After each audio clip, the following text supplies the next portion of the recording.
Welcome to Chew the Fat.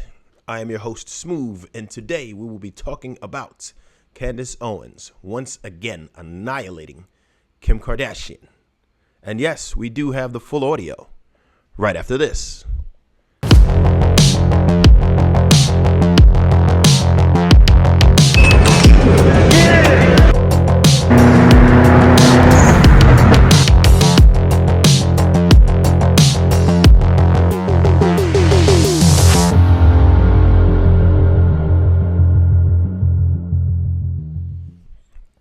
Yes, and yes. Thank you for joining us today. First and foremost, please do like, share, and subscribe. Do not forget to hit the notification bell so you will be alerted every time we drop a new video for you. Okay, so Candace Owens seems like a very good friend to have. If you are Kanye West, she was riding for him like crazy. Recently, we saw him have an issue with what supposedly was anti-Semitic comments. She's riding for him on that.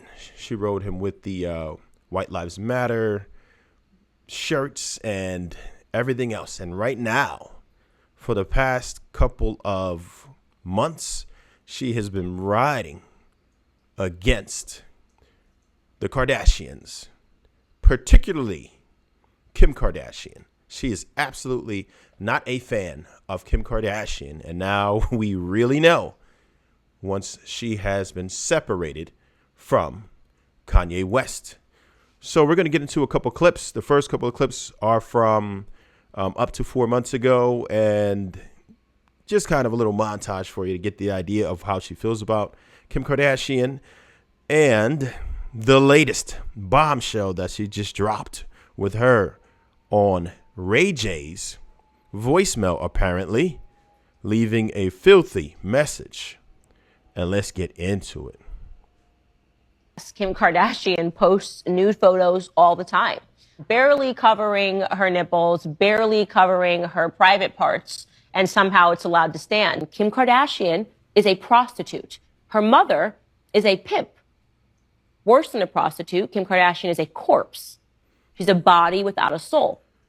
Well, some tapes are making the rounds of Kim Kardashian, and she's talking trash. This is years ago. It seems to be a voicemail that she left Ray J, where it's not the sweet little Kim K that she presents today. She's nasty. She's calling Whitney Houston a crackhead, and she's yelling at Ray J.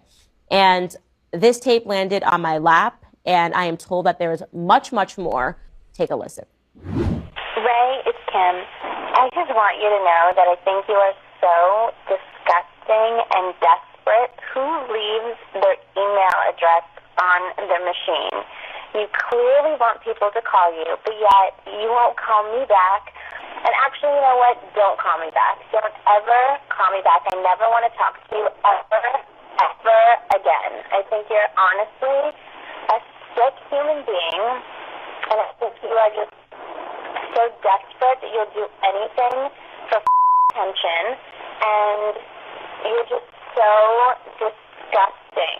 Honestly, so, have fun with old hag Whitney Houston. She's so sick, and, crack is definitely not whack with you guys, because you are just, honestly, makes me laugh on how disgusting you guys look. You're in Vegas with Whitney, and you need to go hang out with your old, friend, and it's not right, but it's okay. I'm definitely going to make it anyway, because you guys are just disgusting and sick, and stop you're with her. I don't understand it. She's so old and sick, and you are just sick and desperate, so leave me the alone and stop calling me. I hate you. Yikes.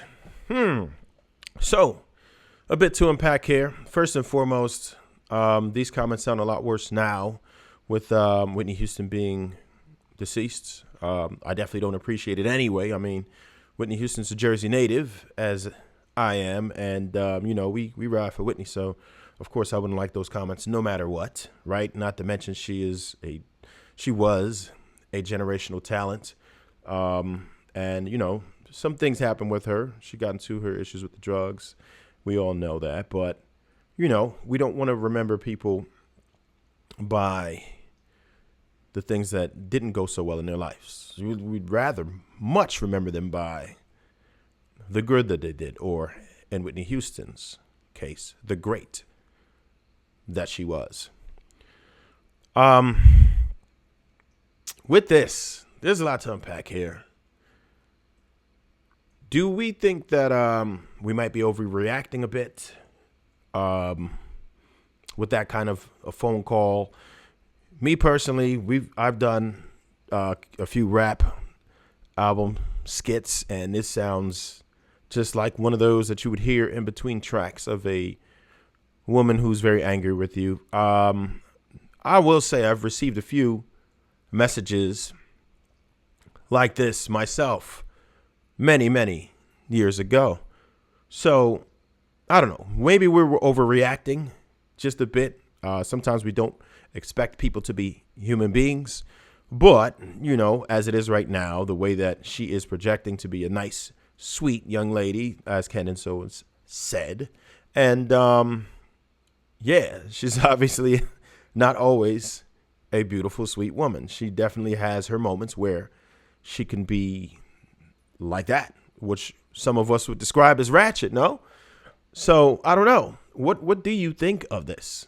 And we can't forget that this is out of Ray J's voicemail. So no matter what, to some extent, he is absolutely responsible for this tape to be leaked. And the timing of it right now, where he is actually campaigning for his career and his life right now.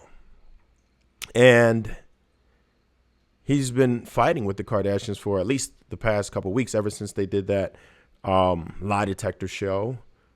And they tried to make it seem as if Ray J tricked them into making the sex tape, when the evidence, at least that I see, it looks like they collaborated on it. And from what Ray J says, Chris, the mom, actually watched that tape and 2 others and chose the first one because they said it was the best one. And actually sent them to film at least one of the second or third tapes to try to make a better one. And they weren't successful because, of course, it wasn't organic. That's another topic for another day. But she absolutely was involved with this sex tape, according to Ray J's account. So I want to know what you guys think about that. Do you think that she was actually involved in that particular tape? Do you think that she is just a disgusting human being? Do you think that they are manipulating men to build on top of their wealth? Is that what it is? Is this just greed? Is this Hollyweird? What are we really doing here? Or is this just a misunderstanding? I'm open to your interpretations. Leave all your comments and thoughts down below. I will respond to as many as possible. And as always, stay hungry, my friends. Never thirsty.